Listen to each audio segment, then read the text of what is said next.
Iya, kembali di 95,6 FM Musafir Voice bikin hidup lebih baik. Also tentang tabir yang terbelah. Dan sahabat musafir sudah ada yang gabung untuk bertanya. Untuk Bapak Esa sudah ada yang tanya. Tadi Bapak katakan bahwa jabatan imamat sudah selesai. Bagaimana dengan 1 Petrus pasal 2 ayat 9, kita adalah imamat yang rajani? Mohon jawabannya Pak. Ya, 1 Petrus 2 ayat 9, tetapi kamu 1 Petrus 2 ayat yang ke-9, tetapi kamulah bangsa yang terpilih, imamat yang rajani. Kamulah, ini kan orang percaya saudara. Imamat yang rajani berarti orang percaya itu adalah imamat yang rajani. Orang percaya ada berapa banyak? Kalau orang percaya ada 1 juta, berarti ada imamatnya 1 juta. Kalau kita tafsir begitu, itu jadi bertentangan dengan 1 Timotius 2 ayat 5. Karena Allah itu Esa, dan Esa pula dia yang menjadi pengendara. Imam itu kan pengendara.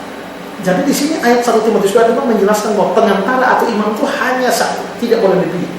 Kalau kita tafsirkan 1 Petrus 2 ayat 9 ini bahwa semua orang percaya itu adalah imam, pasti imamnya banyak. Nah ini berarti ayat-ayat bertentangan. Padahal tidak mungkin ayat bertentangan. Kalau begitu, kita harus tidak boleh menafsirkan ayat menjadi bertentangan dengan ayat. Kalau begitu, apa artinya 1 Petrus 2 ayat 9? Kamulah, ini orang percaya, imamat yang rajani. Imam ini kan perantara. Imam ini adalah perantara di mana orang bisa dia membawa umat kepada Allah. Tapi maksudnya kamu imamat yang rajani artinya adalah bahwa kamu sendiri bisa datang kepada Allah. Ya, kamu sendiri bisa datang kepada Allah. Lewat siapa? Kristus. Jadi sekarang kita tidak perlu lagi minta tolong orang supaya bantu kita datang kepada Allah. Tidak. Kalau saudara sungguh-sungguh orang percaya pada Kristus, saudara bisa datang pada Allah. Si B sungguh-sungguh percaya, dia bisa datang pada Allah. Si C sungguh percaya pada Yesus, dia bisa datang pada Allah. Setiap orang, 1 juta orang percaya Kristus, dia bisa datang pada Allah. Berarti semua kita itu disebut sebagai imamat. Dalam pengertian, kita bisa datang langsung pada Allah. Itu artinya imamat.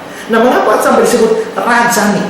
Ya, disebut rajani karena memang bagi orang Kristen kan kita juga disebut sebagai, dalam arti rohani orang Kristen memang raja ya. Misalnya dalam Wahyu pasal 3:21, barang siapa menang, dia akan kedudukan bersama-sama dengan aku di atas tahtaku. Sebagaimana aku pun menang dan duduk bersama-sama dengan Bapakku di atas tahtanya. Lalu Wahyu pasal 5 ayat 10, dan engkau telah membuat mereka menjadi suatu kerajaan. Ya, suatu kerajaan. Jadi kita ini disebut imamat yang rajani karena dalam pengertian rohani kita disebut sebagai raja. Karena itu disebut imamat yang rajani. Jadi imamat di situ bukan jabatan imam, tapi imamat di situ menjelaskan bahwa setiap kita, kamu asal kamu percaya pada Kristus, kamu bisa datang menghadap Allah. Tidak perlu siapa-siapa lagi, hanya Kristus saja. Itu maksudnya. Ya. Ya, itu yang tadi Pak, masih imamat yang rajani. Berarti jawabannya telah jelas, kita adalah artinya kita bisa datang sendiri kepada Kristus. Nah, bagaimana dengan posisi hamba Tuhan kalau dikaitkan dengan ini, jawab Bapak? Posisi kita hamba Tuhan berbeda ya dengan imam dalam perjanjian lama. Karena imam, umat tidak bisa datang sendiri kepada Tuhan, harus melalui imam. Nah, kalau sekarang pendeta-pendeta hamba Tuhan, apakah orang kita ini menjadi perantara sehingga orang tidak bisa datang langsung kepada Tuhan, harus melalui kita? Kalau misalnya saudara sakit di rumah, saudara harus perlu cari pendeta untuk berdoa? Tidak. Saudara pun bisa segera datang pada Tuhan tanpa melalui pendeta. Nah, itu maksudnya. Tapi pendeta di sini adalah hanya alat yang Tuhan pakai untuk menolong saudara. Ya. Jadi dengan kata lain, kalau dalam hal datang kepada Allah, para pendeta ini hanya memberikan dukungan. Ya, memberikan dukungan, memberikan motivasi, mengajar saudara, menuntun saudara, itu saja. Tetapi tidak berfungsi sebagai imam di mana tanpa melalui mereka saudara tidak bisa datang kepada Allah. Itu salah. Ya, itu salah. Jadi jangan, saya punya teman seorang pendeta. Dia habis KKR, lalu ada orang datang minta berdoa. Pak pendeta tolong berdoa buat saya sakit, saya lagi sakit. Lalu pendeta ini suruh dulu yang orang sakit yang minta doa. Lalu pendeta ini bilang begini, kamu bisa doa sendiri atau tidak? Bisa, kalau begitu coba doa. Akhirnya orang itu berdoa sendiri. Bapak di surga saya. Nah, amin. Nah, langsung setelah itu dia berdoa sendiri, baru pendeta ini berdoa, Tuhan, saya juga dukung si sakit ini, kiranya Engkau mendengar doanya. Berarti dia bisa datang sendiri tanpa hamba Tuhan itu pun bisa. Hamba Tuhan hanya mendukung dalam doa, atau mendampingi dalam doa, tapi tidak berfungsi sebagai perantara seperti layaknya fungsi seorang imam dalam perjanjian lama. Ya. Iya. Ya, sahabat muslim, masih ada kesempatan sahabat yang ingin bertanya di 085 253 819281 085 253 819281. Sahabat bisa bertanya melalui SMS atau langsung telepon di nomor tersebut. Dan sahabat muslim, di luar ini juga ada Bapak Wakil ya. Selamat malam Bapak. Mungkin Bapak sendiri ada pertanyaan, silakan. Ya, sampai Pak Amis atau Wakil yang mungkin ada pertanyaan dipersilakan. Tapi juga untuk semua pendengar, kita memang boleh bertanya seputar materi yang saya sampaikan ya. Tapi juga tanyanya bebas. Kalau misalnya ada pertanyaan lain yang tidak terkait dengan khotbah tadi, saudara apa saja silakan tanya bebas sepanjang semua berkaitan dengan Alkitab atau tentang kekristenan kita. Ya. Iya. Ya, sahabat yang ada mungkin seputar iman sahabat yang selama ini mungkin menyimpan pertanyaan dan belum terjawab atau belum dapat jawaban yang memuaskan, silahkan sahabat bergabung di malam hari ini. Ya, dan ya untuk Bapak ya, kita sambil menanti sahabatmu sambil bergabung di sini. Bisa Pak menjelaskan tentang manusia sebagai gambar rupa Allah? Dalam pengertian sempit ada istilah imam sebagai imam. Ya, imam tadi Bapak singgung raja juga, dan dalam kehidupan sehari-hari ini aplikasinya bagaimana Pak? Kalau lihat Kejadian 1 ayat 26, baiklah kita menjadikan manusia menurut gambar dan rupa kita, supaya mereka berkuasa atas ikan-ikan di laut, burung-burung di udara, ternak seluruh bumi, atas segala binatang melata dan merayap di bumi. Nah, memang di sini kelihatannya penciptaan manusia menurut gambar dan rupa ini diberikan supaya mereka berkuasa. Berarti ada tujuan supaya manusia itu bisa mengelola alam ini. Dengan kata lain, Allah menciptakan dia menjadi raja atas ciptaan-ciptaan yang lain. Dia menjadi mahkota atas ciptaan-ciptaan yang lain dan menata. Ya, kalau dalam terjemahan yang lain, aku memberi tugas kepada kamu untuk mengurus ikan-ikan di laut, burung-burung di udara, dan lain sebagainya. Ya, dan itu mungkin bisa ditarik dari situ. Tapi mungkin yang menarik di sini adalah apa sih maknanya kita menjadikan manusia menurut gambar dan rupa kita. Nah, saudara, banyak orang menafsirkan istilah gambar dan rupa kita, manusia diciptakan menurut gambar Allah dan rupa Allah. Banyak orang mengatakan bahwa menafsirkan gambar Allah itu begini, rupa Allah itu begini. Itu salah, saudara ya. Mengapa? Karena sekalipun kata gambar ini dalam bahasa Ibrani adalah selem, dan juga rupa kata bahasa Ibrani adalah debut. Dua kata Ibrani itu sekalipun ada dua kata yang berbeda, tapi maknanya sama. Sama seperti begini ya. Maksud, saudara-saudara, maksud dan tujuan saya ke Rote itu adalah untuk KKR. Maksud itu sama dengan tujuan, tapi saya bisa mengucapkan dua kata itu, maksud dan tujuan. Nah, begitu juga gambar dan rupa. Gambar itu ya rupa, rupa itu ya gambar. Tahu dari mana? Karena Kejadian 1 bilang manusia diciptakan menurut gambar dan rupa. Tapi kalau saudara baca dalam Kejadian 1 ayat 27, maka Allah menciptakan manusia itu menurut gambarnya. Rupanya sudah tidak ada, hanya gambar. Lalu kalau saudara lihat Kejadian 5 ayat yang ke-4, ya, Kejadian 5 ayat yang pertama, pada waktu manusia itu diciptakan oleh Allah, dibuatnya dia menurut rupa Allah, tidak pakai gambar lagi. Jadi Kejadian 1 ayat 26 gambar dan rupa, Kejadian 1 ayat 27 cuma gambar tanpa rupa, Kejadian 5 ayat 1 cuma rupa tanpa gambar. Jadi kesimpulannya apa? Kesimpulannya adalah gambar itu sama dengan rupa, rupa itu sama dengan gambar. Nah, apa artinya manusia itu dicipta menurut gambar dan rupa Allah? Maksudnya adalah Allah ingat, Allah tidak mempunyai rupa fisik karena Allah adalah roh. Yohanes pasal 4 ayat 24. Kalau begitu manusia itu gambar dan rupa Allah, itu bukan berarti manusia meniru rupa fisiknya Allah, tidak. Nah, tapi maksudnya apa? Maksudnya adalah bahwa pada waktu Allah menciptakan manusia itu, Allah memasukkan sejumlah sifat dari dalam dirinya kepada manusia, sehingga akhirnya manusia jadi mirip dengan Tuhan Allah. Misalnya, seorang bapak dan ibu, suami istri, kalau menikah lalu punya anak. Kalau punya anak, maka anak itu kan hanya 3 kemungkinan. Pertama mirip bapak, kedua mirip ibu, ketiga terpaduan. Sedikit mirip bapak, sedikit mirip ibu. Kalau ini 3 tidak ada, periksa baik mungkin orang pertama. Ya. Nah, tapi kalau anak itu mirip dengan bapak, artinya anak itu dibuat menurut gambar dan rupa bapaknya. Artinya dia mirip bapak. Nah, kalau manusia itu diciptakan menurut gambar rupa Tuhan, artinya adalah bahwa manusia itu mirip Tuhan. Itulah sebabnya Mazmur pasal yang ke-8 ayat yang ke-6 itu berbunyi, ya, namun engkau telah membuatnya hampir sama seperti Allah. Manusia dibuat hampir sama seperti Allah. Karena waktu Allah membuat kita, dia memasukkan sifat-sifatnya ke dalam kita, sehingga kita menjadi mirip dengan Tuhan Allah. Jadi ingat saudara itu mirip dengan Tuhan, tapi dosa merusak, sehingga kita tidak mirip Tuhan lagi, tapi kita mirip setan. Ya, sehingga kita mirip setan, ada manusia lebih mirip binatang dan lain sebagainya. Itu karena dosa. Tapi sesungguhnya citra kita yang sesungguhnya manusia itu mirip dengan Tuhan Allah. Ya.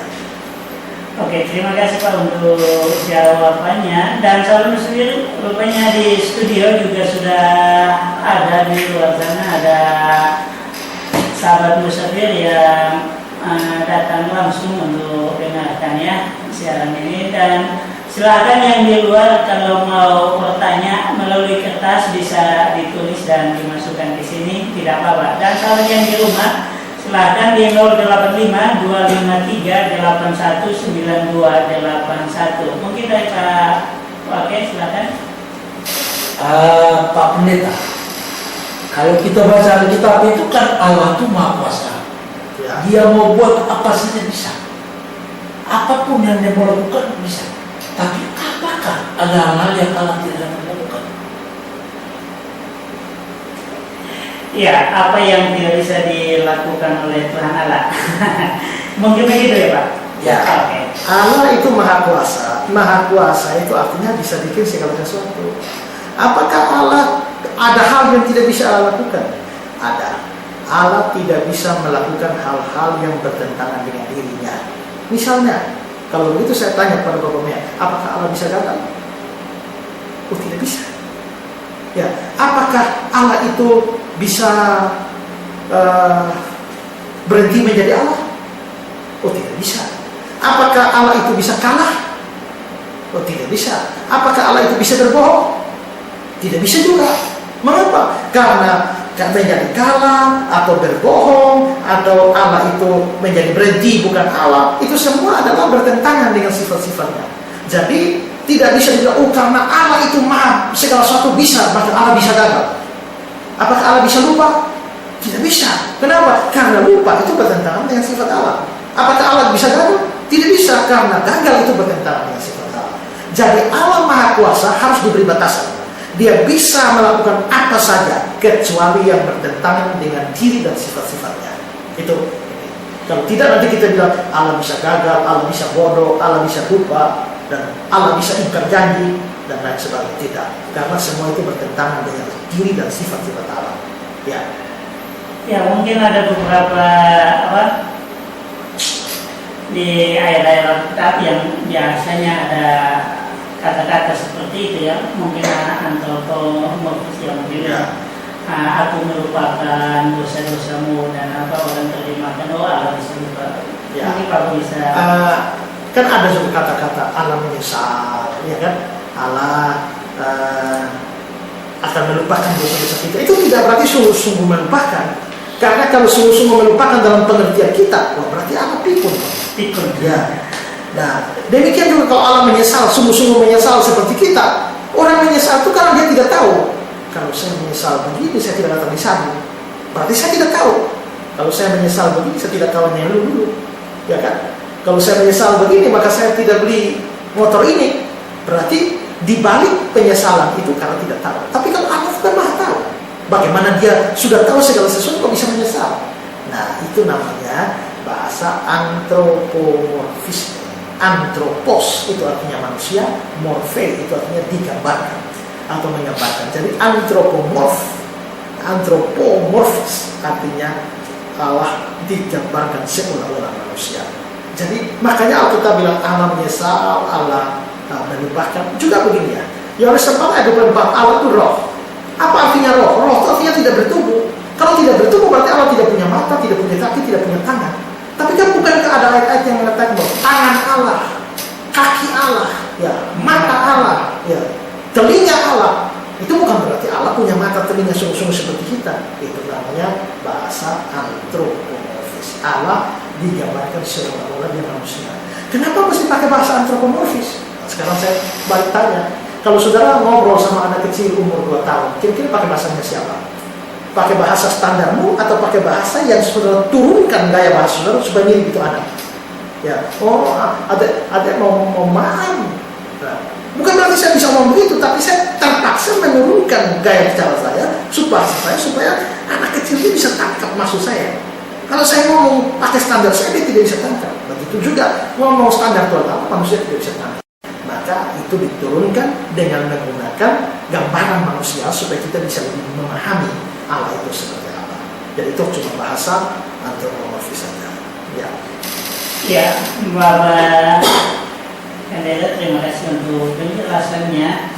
Dan ada lagi yang bergabung, biasanya yang sulit dipahami oleh kita orang Kristen di sini adalah masalah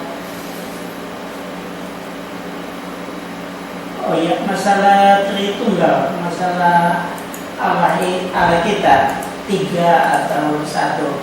Karena tadi Bapak katakan bahwa Allah Esa, terus itu biasa dipertanyakan. Bagaimana kita memberikan jawaban?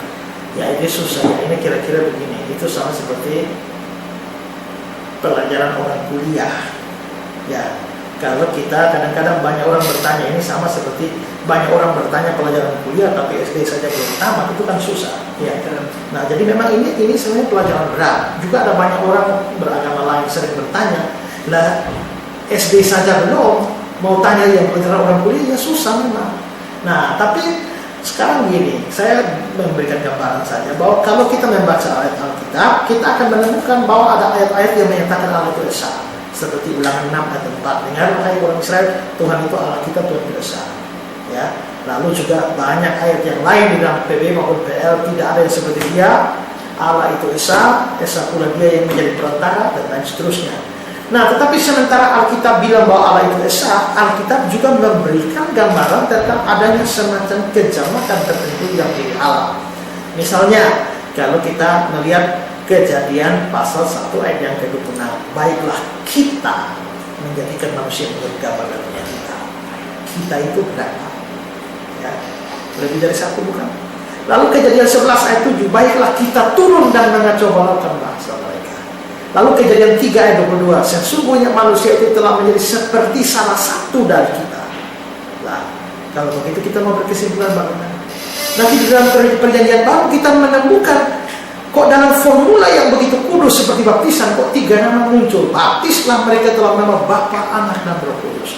Dalam formula doa berkat untuk jemaat, ingat, doa berkat untuk jemaat, berkat bukan dari Tuhan saja, tapi terimalah berkat ini dari Bapa, Anak, dan Roh Kudus. Kalau anak bukan Allah, Roh Kudus bukan Allah, berarti terimalah berkat ini dari Bapa, yaitu Allah, dan yang bukan Allah dan bukan Allah.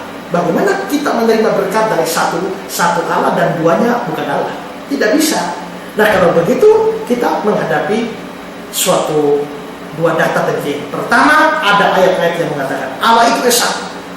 Berarti kita tidak boleh berkesimpulan ada 2 Allah, 3 Allah, 4 Allah, tidak boleh. Tapi ada ayat-ayat yang menyatakan ada kejamakan tertentu. Berarti kita tidak boleh mengartikan bahwa Allah itu tunggal secara mutlak.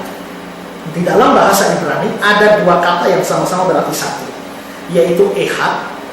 Ehad itu artinya satu, tapi itu adalah compound one, satu secara gabungan. Misalnya, ya Tuhan Allah menciptakan pada hari yang ke-2, jadilah petang, jadilah pagi, itulah hari 1, itulah hari Ehad. Jadi Ehad itu satu, tapi satunya adalah hasil gabungan petang dan pagi. Juga tentang Adam dan Hawa, ya kan? Seorang laki-laki akan meninggalkan ia akan meninggalkan ayah dan ibunya dan bersatu dengan istrinya, dan keduanya menjadi ehad daging, satu daging. Tapi ehad daging, satu daging itu kan hasil gabungan dari dua, yaitu laki-laki dan istrinya. Nah, jadi itu kata a compound one, satu yang bersifat gabungan. Misalnya satu tanda pisang, itu kan ada banyak buah pisang dalam, itu namanya ehad. Tapi kata Ibrani yang lain itu namanya yahid. Kalau yahid itu an absolute one, satu yang mutlak. Abraham, ambillah anakmu yang tunggal itu bukan ehad, tapi yahid. Jadi kalau yahid itu satu, betul-betul satu mutlak. Kalau ehad itu adalah satu gabungan. Kalau kita mempelajari bahasa Ibrani dalam Ulangan 6 ayat 4, dengarlah hai orang Israel, Tuhan itu Allah kita, Tuhan itu Esa. Kata Esa di sana tidak pakai yahid, tapi sebaliknya pakai ehad. Dengan demikian satunya itu bukan satu mutlak, tapi satu gabungan. Dan karena itu kalau kita melihat seluruhnya, maka memang di dalam Allah yang Esa itu ada 3 pribadi, yaitu Bapa, Anak, dan Roh Kudus. 3 pribadi bukan berarti 3 Allah. Nah, yang 3 itu pribadinya, yang satu itu adalah hakikatnya. Jadi jangan salah bilang, 3 Allah sama dengan 1 Allah. Tidak ada orang Kristen bilang 3 Allah sama dengan 1 Allah. Kalau ada orang Kristen bilang 3 Allah sama dengan 1 Allah, itu salah. Ya, yang benar adalah bahwa 3 pribadi, satu hakikat. Kalau saya mengatakan bahwa saya punya 2 mata dan 4 mata, itu namanya bertentangan. Karena saya tidak mungkin pada saat yang bersamaan punya 2 mata sekaligus punya 4 mata. Kalau saya mengatakan bahwa saya punya 2 mata kaki dan 4 mata kaki pada saat yang bersamaan, itu salah. Tapi kalau saya bilang saya mempunyai 2 mata dan 4 mata kaki, maka itu benar. Mengapa? Karena 2-nya menunjuk pada mata, sedangkan 4 menunjuk pada mata kaki. Demikian juga Allah Tritunggal, 3-nya menunjuk pada pribadi, tapi 1-nya itu menunjuk pada hakikat. Jadi ada 2 hal yang dirujuk, yaitu hakikat dan juga pribadi. Karena itu maka itu sama sekali tidak bertentangan dengan akal. Ya, nah saya bilang ini kalau mau jelaskan Tritunggal saya mungkin butuh 2 jam baru habis seluruhnya ya. Jadi ini pelajaran keras, makanan keras untuk karena kita harus belajar tahap demi tahap baru kita bisa sampai pada Tritunggal. Ya. Iya. Oke Pak. Demikian jawabannya untuk yang tadi mengirimkan SMS. Kalau masih ada kesempatan untuk sahabat, ada sekitar 30 menit untuk sahabat yang ingin bergabung. Silahkan di 085 253 81 9281. Mungkin sahabat yang dengar di rumah, sahabat bisa langsung mengirimkan pertanyaan melalui SMS ataupun telepon langsung di nomor tersebut. Sekali lagi 085 253 81 9281. Dan sudah ada yang dari luar, ada yang mau bertanya, silahkan tulis pertanyaannya dan dimasukkan ya. Dan ya, saat ini kita sambil menanti sahabat yang ingin bergabung, kita akan dengarkan satu pujian saya hadirkan untuk sahabat.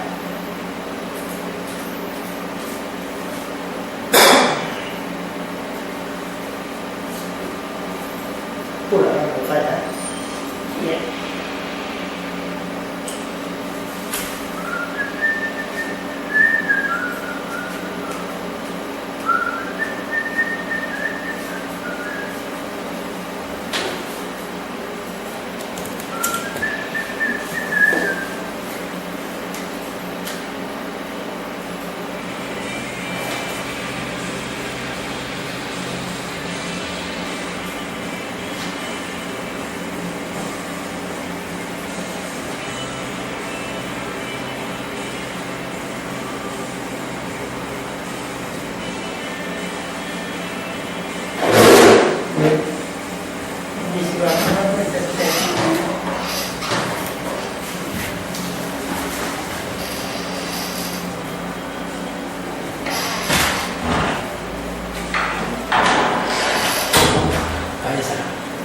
Ada ibu yang bantu beta di rumah, Muslim masuk Kristen, yang tulisan pun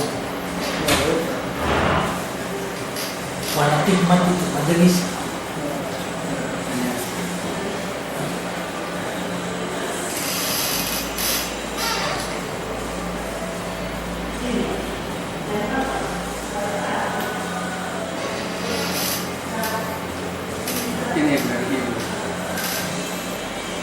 Yang mana?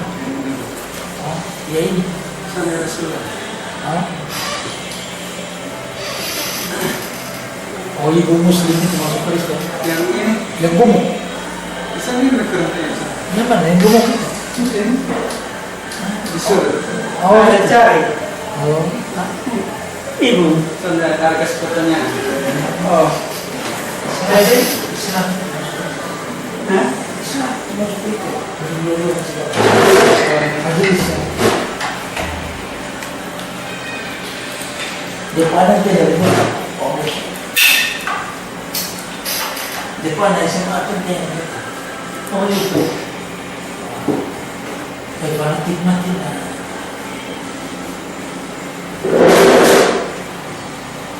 Jadi ada mimpi.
Iya, kembali di 95,6 FM Musafir Voice bikin hidup lebih baik.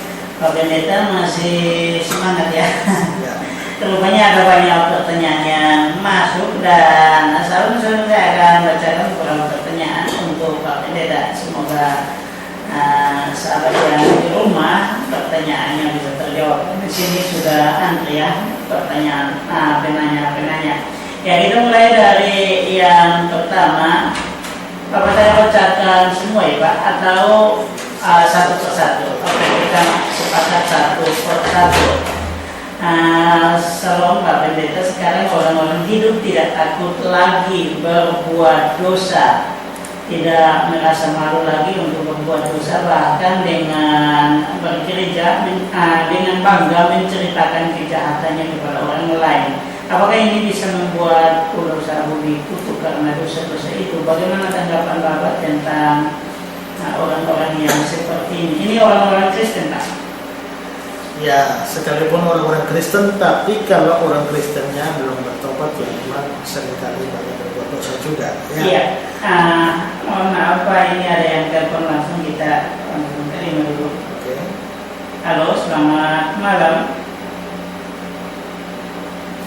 Iya, pergi Pak, terputus. Silakan Pak.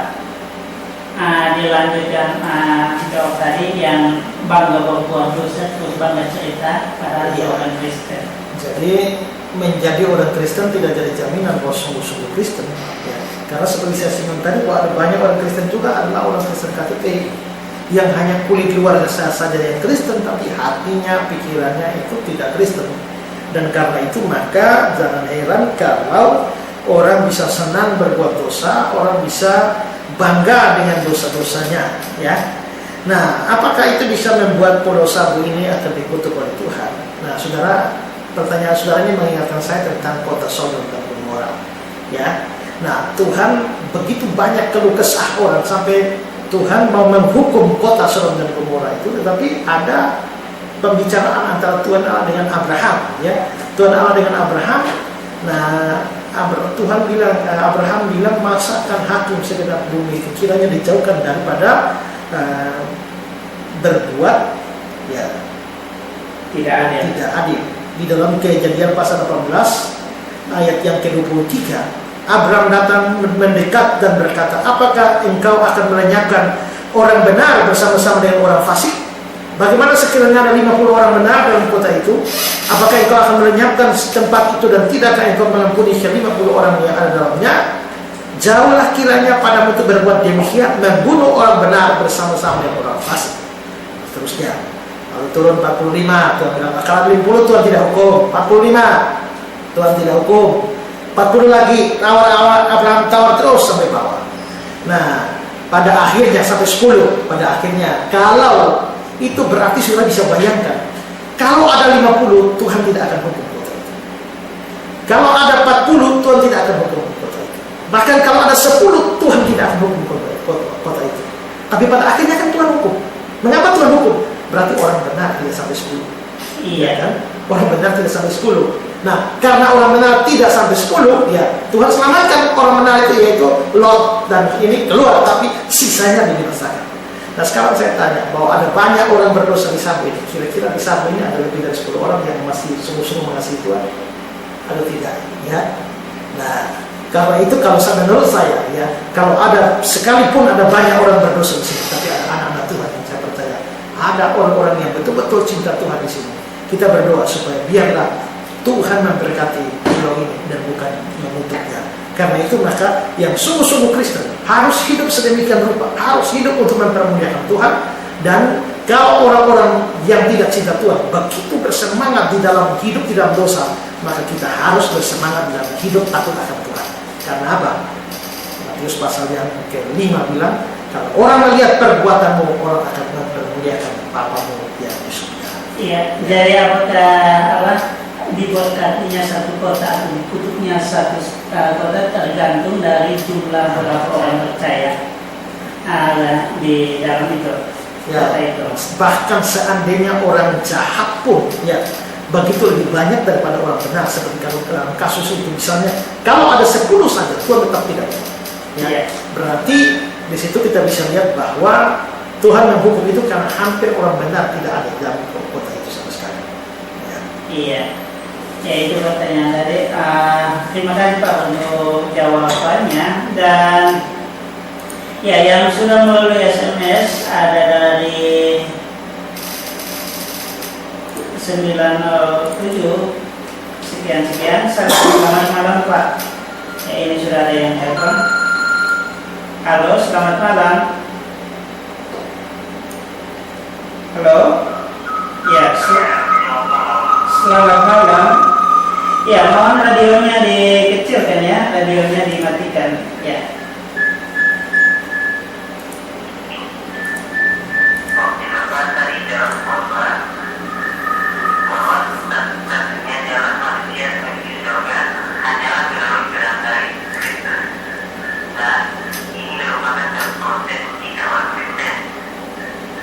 Ya. Lalu bagaimana dengan teman-teman yang lainnya atau yang bukan orang Kristen namun mereka percaya bahwa Allah itu ada dan mereka melakukan hal-hal yang lain seperti orang Kristen yang taat kepada Tuhan? Ya, sekian. Oke, terima kasih. Ini dari siapa? Ya, dari Melvin dari Makassar. Oke, terima kasih Melvin. Ya, ada lagi yang kedua. Seperti yang kita tahu umumnya bahwa penjelasan Alkitab tentang semua alam semesta dan ilmu pengetahuan jadi berbeda atau bertolak-belakang sama penjelasan. Ya, itu maksudnya teori evolusi ya. Ya. Oke, iya. Ya, begini, tidak salahkan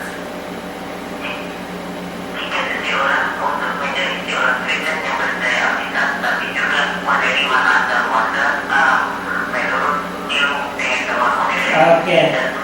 Dan khususnya teori evolusi. Terima kasih. Oke, pertanyaannya sudah ditangkap. Ya, mungkin langsung saja Pak. Ya, saya jawab yang terakhir ya. Ya. Dengan adanya teori tentang asal muasal manusia, yaitu teori bukan teori revolusi, ya, teori evolusi. Ya. Dan teori evolusi itu mengatakan bahwa itu dari makhluk bersel satu setelah mengalami setelah jutaan tahun dia lalu berubah menjadi spesies yang lain, lalu setelah jutaan tahun lagi spesies yang lain, lalu pada akhirnya seperti monyet, lalu pada akhirnya manusia. Jadi manusia itu adalah binatang yang paling sempurna. Ya. Nah, jadi saudara, itu evolusi terjadi berjuta-juta tahun.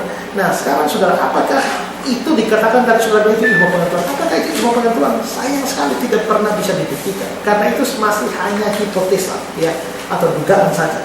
Sekarang gini ya, kalau misalnya katakanlah mereka mengatakan bahwa dari ikan itu setelah jutaan tahun itu berevolusi menjadi binatang mamalia. Nah, fosil ikan banyak, fosil mamalia banyak. Tapi untuk ikan jadi mamalia itu butuh jutaan tahun. Kalau dari ikan menjadi mamalia itu jutaan tahun, aneh sekali bahwa ada fosil ikan ada fosil mamalia, tapi fosil setengah ikan setengah mamalia kok tidak pernah ditemukan. Iya. Itu kenapa? Ya, jadi ini kelihatannya itu aneh, itu hanya semacam suatu hipotesa, tapi tidak pernah dibuktikan secara ilmiah. Ya, jadi menurut saya adalah justru apakah mustahil bahwa seorang sungguh-sungguh menjadi seorang Kristen, tapi dia tetap seorang yang percaya apa yang dikatakan ilmu pengetahuan? Di sini kita mesti sadar satu hal adalah bahwa apakah Alkitab bisa bertentangan dengan ilmu pengetahuan? Bisa. Ya, apabila Alkitab dan ilmu pengetahuan betul-betul bertentangan, maka ilmu pengetahuan dan salah. Tidak bisa Alkitab yang salah, karena Alkitab firman Tuhan. Kalau Alkitab salah, itu artinya Tuhannya yang salah. Atau kedua, seandainya ilmu pengetahuan benar, bukan Alkitabnya yang salah, tapi cara kita memahami Alkitab mungkin yang salah. Bukan Alkitabnya yang salah, tapi cara kita memahami. Misalnya ya, kalau kita hitung ya, waktu ya, sekarang ini kita di 2016 Masehi, berarti 2016 tahun setelah Tuhan Yesus lahir. Kalau Yesaya itu hidup 750 tahun sebelum Masehi, artinya 750 tahun sebelum Yesus lahir. Itu kalau Yesaya. Kalau Daud hidup 1000 tahun sebelum Yesus. Kalau Musa itu 1500 tahun sebelum Yesus. Kalau Abraham 2000 tahun sebelum Yesus. Lalu Adam berapa tahun? Nah, ada ahli yang pernah berkata Adam dicipta tahun 4004 sebelum Masehi. Tapi itu pun diperdebatkan. Nah, tetapi kalau dilihat dari situ maka kelihatannya 4000-an, dari 4000 sampai Yesus, dari Yesus sampai kita 2000-an, berarti dunia ini sekitar 6000 tahun. Pokoknya kalau di paling total dunia ini belum lebih dari 10.000 tahun. Tapi kalau kita melihat klaim-klaim ilmu pengetahuan, ini bumi telah dibentuk dari jutaan tahun, bahkan miliaran tahun yang lalu. Nah sekarang, apakah ilmu pengetahuan benar? Setelah ilmu pengetahuan, bagaimana mereka bisa menentukan umur bumi? Karena mereka memeriksa kerak bumi. Kerak bumi itu dimasukkan ke dalam laboratorium, diperiksa ya berdasarkan sebuah penelitian ilmiah, memang bisa ditentukan bahwa itu jutaan tahun. Tetapi apakah begitu Alkitab salah? Tidak, bukan Alkitab yang salah. Kita yang salah memahami Alkitab. Mengapa? Karena sudut pandangnya berbeda. Sudut pandangnya berbeda. Misalnya begini, ya. Adam itu dicipta umur berapa? Hari ke berapa? Ke-6 bukan? Hari ke-6 Adam dicipta. Waktu Adam dicipta, katakanlah seandainya saja tiba-tiba hari ke-7 saudara muncul di sana, lalu lihat Adam, saudara analisa, kira-kira menurut saudara Adam umur berapa? Karena Adam dicipta bukan bayi, dia cipta sudah jadi orang dewasa. Kalau Adam dicipta pada hari ke-6, tiba-tiba hari ke-7 saudara muncul di situ, lalu saudara lihat Adam, saudara tulis, saudara laporkan, ada seorang manusia nama Adam, umur berapa? Mungkin saudara akan bilang, ada seorang manusia umur 40 tahun. Berarti menurut kacamata saudara secara sekuler, ini Adam umur 40 tahun. Tapi dilihat dari Alkitab, Adam umur berapa? Baru 1 hari. Kenapa? Kan baru dicipta kemarin. Begitu juga Tuhan menciptakan, hutan-hutan semua. Nah kalau ada seorang ilmuwan pergi, dia periksa ini pohon, dia lihat kambiumnya segala macam, dia menetapkan pohon ini telah berumur 100 tahun. Nah, menurut ilmu itu 100 tahun, tapi baru dicipta kemarin, berarti baru umur 2 hari. Ya kan? Begitu juga dengan kerak bumi, Tuhan cipta bumi ini sudah dalam keadaan dewasa. Begitu ilmu pengetahuan periksa, dia menetapkan, ini telah berumur 100 juta tahun. Padahal menurut kita baru 10.000 tahun. Ya, jadi itu perbedaan-perbedaan seperti itu. Jadi kalau Alkitab benar, ilmu pengetahuan salah. Kalau ilmu pengetahuan ternyata benar, bukan Alkitab yang salah, tapi kitalah yang salah memahami Alkitab. Itu sama seperti kasus sekarang ini orang lagi perdebatkan bumi itu sebenarnya bulat atau datar. Ya, dulu orang menganggap bumi datar. Kopernikus. Ya, tapi tahu-tahu Kopernikus maupun juga Galileo itu mengatakan bumi itu bulat, bukan geosentris, tapi heliosentris. Nah, akhirnya gereja membunuh si Kopernikus yang hukum dibakar, gara-gara dianggap bertentangan dengan Alkitab. Ya. Sekarang orang perdebatkan lagi. Sekarang orang meragukan bahwa bumi itu bulat. Ya, sekarang orang meragukan bumi itu bulat. Sekarang justru lagi gencar-gencarnya orang mengatakan bahwa bumi itu datar. Ya, dan saya kira kalau saya cerita bagaimana argumentasi dari mereka yang mengatakan bahwa bumi ini datar itu panjang nanti ya. Tetapi sekarang ingat bahwa Kitab Suci mengatakan di dalam Yesaya, Dia yang bertata di atas bulatan bumi. Itu 700 tahun sebelumnya. Ya. Tetapi kisah 1 ayat 80, kamu akan jadi saksi di Yerusalem sampai ke ujung bumi. Kalau bumi itu bulat, bagaimana ujungnya? Jadi saudara, teori mau macam apa pun, entah bumi bulat atau bumi datar, Kitab Suci mengcover semua, tergantung bagaimana caranya kita memahami Kitab Suci. Jadi di situ bukan soal kita salah. Jadi bagi saya tetap bisa jadi orang Kristen yang sungguh-sungguh sambil menjadi orang yang sangat-sangat ilmiah. Saya punya satu buku dengan judul Ilmuwan Mempercayai Ilahi. Itu adalah orang-orang yang ilmuwan hebat di dunia ini, tapi mereka adalah orang-orang yang sungguh-sungguh percaya Tuhan. Ya. Yang kedua tadi Pak, pertanyaan kedua. Kalau orang yang percaya Yesus selamat, bagaimana orang-orang yang berkepercayaan yang lain yang tidak percaya Yesus tapi percaya Allah ada dan lain sebagainya? Dan mereka berbuat baik. Dan mereka berbuat baik. Nanti yang soal buat baik, tadi saya lihat ada orang yang pertanyaan, ada nanti saya jawab sekalian. Ya, nanti saya jawab sekalian. Itu pertanyaan. Tetapi ingat bahwa percaya Allah ada saja tidak cukup untuk menyelamatkan. Mengapa? Karena dia percaya Allah ada, tapi bagaimana masalah dosa? Dia percaya Allah ada, ada, tapi dia orang berdosa. Dan dosa tidak bisa diselesaikan begitu saja. Dosa tidak bisa, Allah tidak bisa mengampuni dosa begitu saja. Harus ada penebus dosa, harus ada juru selamat dosa. Dan itu yang tidak ada pada mereka. Kalau itu tidak ada pada mereka, maka mereka mau percaya Allah ada atau bagaimanapun juga mereka tetap akan binasa. Nah sekarang soal berbuat baik. Nah apakah orang bisa selamat dengan berbuat baik? Ya, apakah orang bisa selamat dengan berbuat baik? Pertama-tama saudara, pertanyaan kita adalah apakah manusia bisa berbuat baik? Kalau kita melihat di dalam Roma pasal yang ke-3 ayat yang ke-12, semua orang telah menyeleweng, mereka semua tidak berguna, tidak ada yang berbuat baik, seorang pun tidak. Tidak ada yang berbuat baik, seorang pun tidak. Berarti kalau kita mengatakan bahwa semua manusia di dunia tidak ada yang bisa berbuat baik. Nah, apakah sama sekali tidak ada orang yang berbuat baik? Lah misalnya ada orang kafir, tolong orang, apakah mereka semua tidak berbuat baik? Begini saudara, dari kacamata manusia mungkin kita bisa mengatakan si A berbuat baik, si B berbuat baik, si C berbuat baik. Tapi dari kacamata Tuhan tidak bisa. Mengapa kok begitu? Jawabannya ada pada Ibrani pasal yang ke-11 ayat yang ke-6. Ibrani 11 ayat 6 mengatakan begini, ya, tanpa iman tidak mungkin seorang berkenan kepada Allah. Tanpa iman, iman di sini adalah iman pada Kristus, tidak mungkin orang berkenan pada Allah. Jadi orang mau buat bagaimana baik bagaimanapun, cek ada iman atau tidak. Tidak ada iman, tidak berkenan. Ya, orang tolong orang miskin, cek ada iman, tidak ada iman, tidak berkenan. Orang kasih amal, setelah dicek ada iman, tidak ada iman, tidak berkenan. Bukan saja tidak beriman, tapi Roma pasal yang ke-14, ya, ayat yang ke-23 bilang begini, dan segala sesuatu yang tidak berdasarkan iman adalah dosa. Tidak berdasarkan iman adalah dosa. Jadi misalnya, katakanlah ada Bapak Mesa di sini, seandainya ini bukan orang beriman.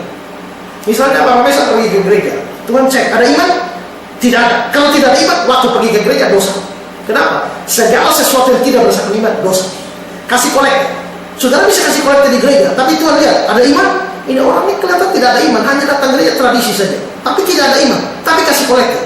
Berlaku ayat ini, segala sesuatu termasuk kasih kolekte tidak berdasarkan iman adalah dosa. Berarti waktu saudara kasih kolekte, saudara berdosa.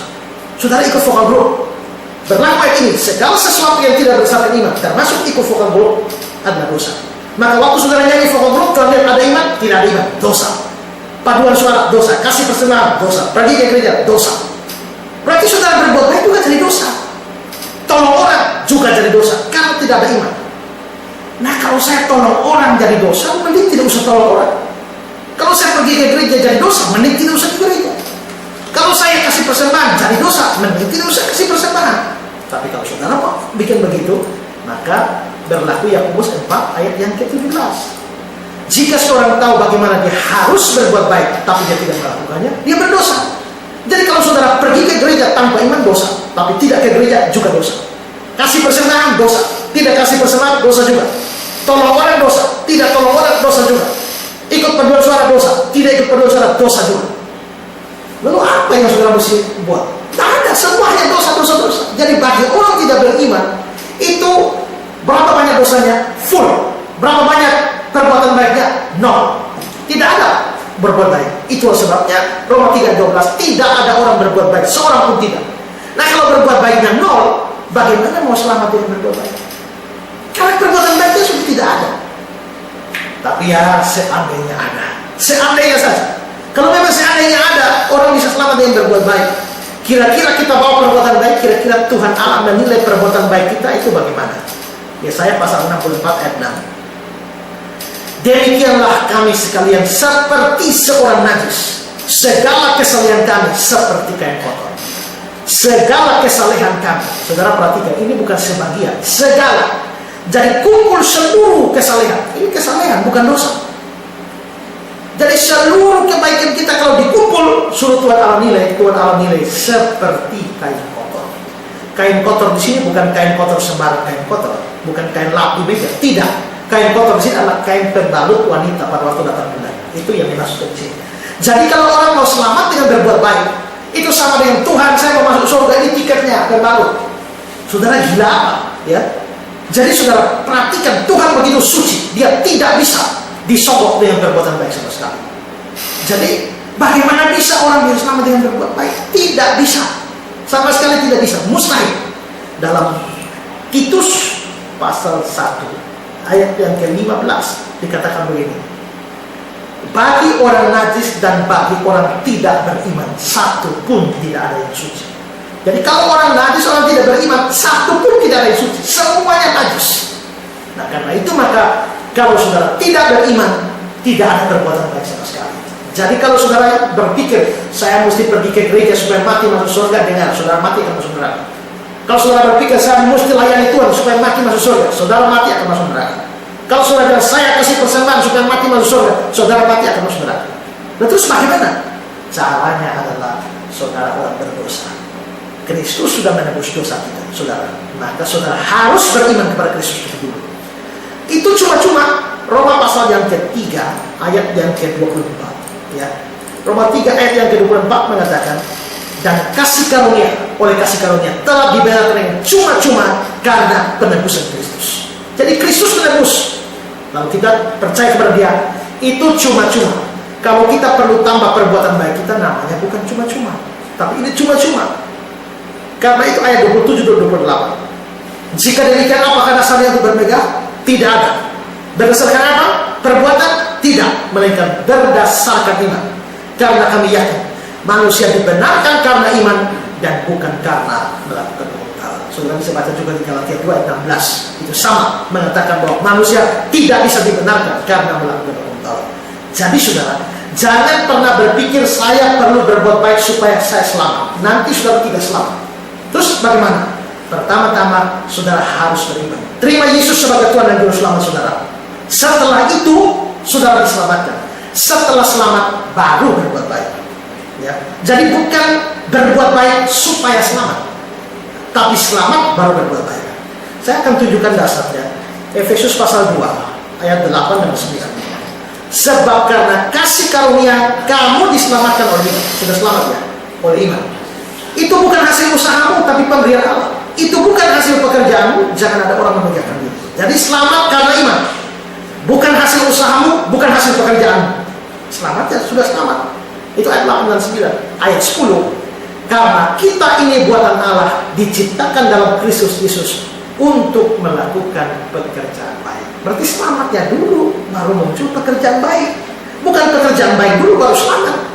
Kalau pekerjaan baik itu seluruh agama di dalam dunia berpikir kerja baik dulu baru selamat.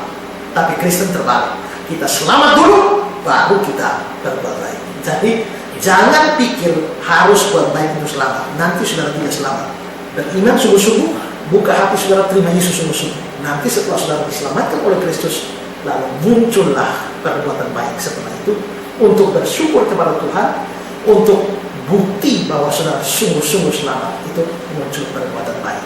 Ya, jadi sekali lagi menganggap bahwa kita bisa selamat dengan amal kebaikan, kesalehan kita, ibadah kita dan sebagainya, itu adalah ajaran sesat dan tidak mungkin manusia diselamatkan melalui semua itu. Beriman saja kepada Kristus, saudara diselamatkan. Penjahat di samping Yesus bahkan tidak turun, sempat turun dibaptis pun tidak, tabisidi pun tidak, ya. Tapi begitu dia beriman, ya, ingatlah aku kalau engkau datang sebagai raja. Yesus langsung jamin, hari ini juga engkau bersama dengan aku di Firdaus. Dia orang pertama yang masuk surga setelah Yesus disalib. Hari ini juga dia tidak sempat berbuat baik, tapi dia beriman dan imannya menyelamatkan dia. Ya. Ya, terima kasih untuk jawaban Bapak. Di sini masih ada 24 pertanyaan ya. Jadi Ya. ini kayaknya waktunya kita harus ditambahkan ya. Dan saya langsung saja, di sini ada penanya. Selamat malam Pak Pendeta, saya mau bertanya apakah kata haleluya boleh dipakai dalam doa? Yang kedua, siapakah penulis kitab Ibrani? Itu saja Pak, terima kasih. Dan ya, mungkin jawabannya mesti singkat. Ya, itu apakah kata haleluya boleh dipakai dalam doa? Tergantung apa arti kata haleluya. Nah, itu yang banyak orang tidak tahu. Haleluya itu kata dasarnya adalah halel atau hilel, ya, yang artinya puji. Nah, lalu ada kata yah. Haleluya. Yah itu adalah kependekan dari Yahweh. Jadi Halel atau Hillel Yah, puji Yahweh. Tapi itu kalau diperiksa dalam tata bahasa Ibrani, itu dia dalam bentuk jamak dan bentuknya imperatif. Apa itu imperatif? Imperatif itu artinya bentuk perintah. Sehingga kata Halel karena ditulis dalam bentuk imperatif atau perintah, maka dia bukan berarti puji Tuhan, bukan. Tapi pujilah Tuhan. Tapi karena juga ditulis dalam bentuk jamak, maka dia akan jamak itu kalau saya kan tunggal, kalau jamak itu kan kita. Jadi karena ditulis dalam bentuk perintah dan jamak, maka arti dari haleluya itu artinya mari kita memuji Tuhan. Jadi itu artinya haleluya, bukan puji Tuhan, tapi mari kita memuji Tuhan. Nah kalau memang artinya begitu, sekarang saudara-saudara, mari kita puji Tuhan, itu cocok. Berarti ini kata harus diucapkan dari saya manusia, mengajak sesama manusia untuk memuji Tuhan. Saudara-saudara, haleluya. Artinya apa? Saudara-saudara, mari kita puji Tuhan. Tapi kalau saya lagi ngomong dengan Tuhan, oh Tuhan, haleluya Tuhan, oh Tuhan, haleluya, oh Tuhan, haleluya, berarti saya lagi mengajak Tuhan puji siapa? Nah itu jadi tidak cocok, ya. Jadi tidak cocok. Jadi memang seharus banyak sedikit orang mengatakan Bapak kami di surga, bla bla bla, haleluya, amin. Memang banyak orang begitu. Tapi kalau mau dianalisa dari penggunaan bahasa Ibrani-nya itu tidak cocok. Meskipun demikian saya tidak mau terlalu menganggap hal ini terlalu serius, karena saya sendiri percaya bahwa kadang-kadang kita memang tidak mengerti, tapi Tuhan biasanya lebih memperhatikan apa yang kita maksudkan ketimbang kata-kata kita. Ya. Ada anak yang diajar mamanya doa makan, Tuhan berkati makanan ini, amin. Hanya itu saja dia tahu, satu-satunya doa. Satu hari dia main-main di lapangan, tiba-tiba ada kerbau lari dan siap menanduk dia. Dia hanya ingat doa makan. Waktu kerbau mau tabrak dia menghadap kerbau itu, Tuhan berkati makanan ini, amin. Begitu dia amin, kerbaunya sudah di sebelah sana. Berarti Tuhan mengerti maksud dia, sekalipun kata-katanya salah, gitu. Nah, tapi kalau sekarang misalnya sudah ngerti yang benar, ya, lebih baik pakai yang benar daripada pakai yang salah. Ya. Jadi saya tidak mau terlalu tanggap itu. Kalau orang pakai itu saya anggap sesat, atau tidak. Ya, saya anggap itu hanya tinggal masalah pemahaman saja. Ya. Ya. Yang kedua tadi penulis Ibrani. Siapa penulis surat Ibrani? Tidak diketahui. Ya. Ada yang bilang itu Priscilla dan Aquila. Ada yang mengatakan bahwa itu Apolos. Ada yang mengatakan bahwa itu Paulus. Tapi yang lain mengatakan bukan Paulus. Kenapa? Karena kalau Paulus, ciri khas dari surat Paulus itu adalah dia selalu ada salam pembuka dan salam penutup. Dari Paulus, hamba Yesus Kristus yang dipanggil menurut rencana Allah, bla bla bla, salam kepadamu dari ini. Setelah bahas di ujung suratnya salam lagi. Jadi cirinya surat Paulus adalah ada salam pembuka, ada salam penutup. Tapi surat Ibrani tidak ada salam-salaman. Star dengan star. Karena sejak pada zaman dahulu kalau Allah telah berbicara dengan berbagai cara telah nenek moyang kita dan seterusnya, tapi pada zaman akhir ini dan seterusnya. Tapi yang membela bahwa itu Paulus mengatakan memang tidak perlu salam. Karena Paulus memberikan salam kalau kepada Korintus jelas ini kepada Korintus maka dikasih salam. Jadi kepada Kolose jelas dikasih salam. Tapi surat Ibrani ini bukan surat kepada satu jemaat, tapi ini semacam surat umum. Karena itu tidak perlu pakai salam-salaman. Jadi diperdebatkan apakah Paulus yang tulis atau tidak. Tapi Origenes, seorang bapak gereja mengatakan tidak ada yang tahu siapa yang menulis surat Ibrani. Yang tahu siapa yang tulis surat Ibrani hanyalah Tuhan Yesus. Ya. Jadi tidak ada sampai hari ini tidak ada kepastian. Jadi memang kita pun tidak pasti siapa yang menulis surat Ibrani. Hanya saja dari isi surat Ibrani kita harus menyimpulkan bahwa yang tulis surat Ibrani ini harus orang Yahudi. Dan kedua, sedikit banyak dia harus dari kalangan imam. Kenapa? Karena dia sangat menguasai detail-detail sistem keimaman di dalam bait suci. Dia tahu semua. Ya, dia tahu semua. Dia tahu tentang aturan imam. Dia tahu tentang korban. Dia tahu tentang persembahan. Dia tahu tentang fungsi darah dan sebagainya.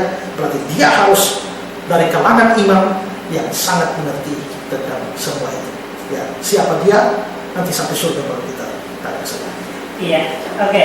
Kita lanjutkan Mbak. Ada penanya berikut. Nah, selamat malam Mbak.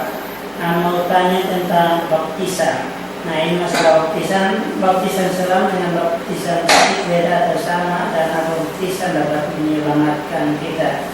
Itu saja, terima kasih. Ya, ada beda dong. Kalau baptisan percik ya airnya yang dipercik.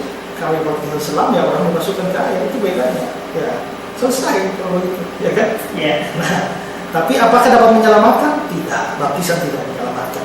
Penjahat di samping Yesus yang saya singgung tadi pun percik juga tidak, selam juga tidak.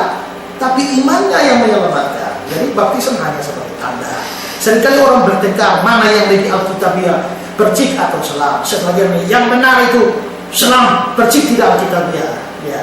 Yang lain yang benar percik, selam tidak alkitabiah. Dua-duanya salah. Mengapa? Karena baik selam maupun percik sama-sama alkitabiah. Nah, bahkan menurut saya jauh lebih banyak bukti bahwa ini kan kata Yunani bapto dengan kata kerjanya baptiso itu mempunyai arti banyak. Bisa selam, bisa mencuci, bisa menyiram, bisa mengguyur, bisa memerciki, bisa. Nah, ada kata-kata, ada ayat-ayat tertentu yang tidak memungkinkan orang untuk menafsirkan baptis sebagai selam. Di dalam Matius 3 ayat 11 dibilang begini, Yohanes membaptis, aku membaptis kamu dengan air, tapi dia yang akan datang akan membaptis kamu dengan Roh Kudus. Berarti di situ Yohanes membaptis memberi nubuatan. Yesus yang akan datang, Mesias yang akan datang akan membaptis kamu dengan Roh Kudus. Berarti ini nubuat belum terjadi. Baptisan dengan Roh Kudus ini akan terjadi di masa akan datang. Kapan? Kalau kita membaca di Kisah 1 ayat yang ke-5, di situ dikatakan sebab tidak lama lagi kamu akan dibaptis dengan Roh Kudus. Tidak lama lagi, itu Kisah 1 ayat 5. Nah, Kisah 1 ayat 5 ini kamu akan dibaptis dengan Roh Kudus tidak lama lagi. Apa peristiwa yang berkaitan dengan Roh Kudus yang dekat tidak lama lagi dari Kisah 1 ayat 5? Itu Kisah 2, yaitu pencurahan Roh Kudus. Berarti nubuatan Yohanes bahwa Yesus akan membaptis kamu dengan Roh Kudus, pemenuhannya di mana? Itu di Kisah 2, yaitu murid-murid pada hari Pentakosta. Berarti peristiwa hari Pentakosta itulah baptisan dengan Roh Kudus bagi murid-murid. Kalau itu baptisan dengan Roh Kudus, sekarang kita tanya, waktu murid-murid dibaptis dengan Roh Kudus, murid-murid yang diselamkan di dalam Roh Kudus atau Roh Kudus yang dicurahkan ke atas murid-murid? Kalau baptis harus selam, artinya murid-murid mesti selam di dalam Roh Kudus. Tapi kenyataannya tidak. Justru Roh Kudus yang dicurahkan. Bukan murid-murid ditenggelamkan di dalam api, tapi nyala-nyala api itu yang ada di atas murid-murid. Lalu kalau kita melihat di dalam 1 Korintus pasal yang ke-10, ya, 1 Korintus pasal yang ke-10, aku mau supaya kamu mengetahui saudara-saudara, ini kata-kata Paulus, nenek moyang kita, itu orang Israel, semua berada dalam perlindungan Allah, ini tiang Allah. Dan mereka semua telah melintasi laut. Melintasi laut ini adalah Laut Teberau. Ayat 2, untuk menjadi pengikut Musa, mereka semua telah dibaptis dalam awan dan dalam laut. Dibaptis dalam awan dan dalam laut. Kalau baptis itu harus berarti selam. Kita tanya, kapan orang Israel itu diselam dalam awan? Kapan orang Israel diselam dalam laut? Bahkan mereka jalan di tempat kering. Maka dari sini kata baptis di 1 Korintus 10 ayat 2 tidak memungkinkan diartikan selam. Ya, tidak diartikan selam. Saya bisa jelaskan lagi tadi Ibrani pasal 9 dan 10 soal makna itu. Tapi bagi saya cukup bahwa memang kata bapto atau baptis itu punya arti banyak. Karena itu yang sudah percik tidak usah lagi diselam, yang diselam tidak usah lagi dipercik. Apakah boleh ulang baptisan? Boleh.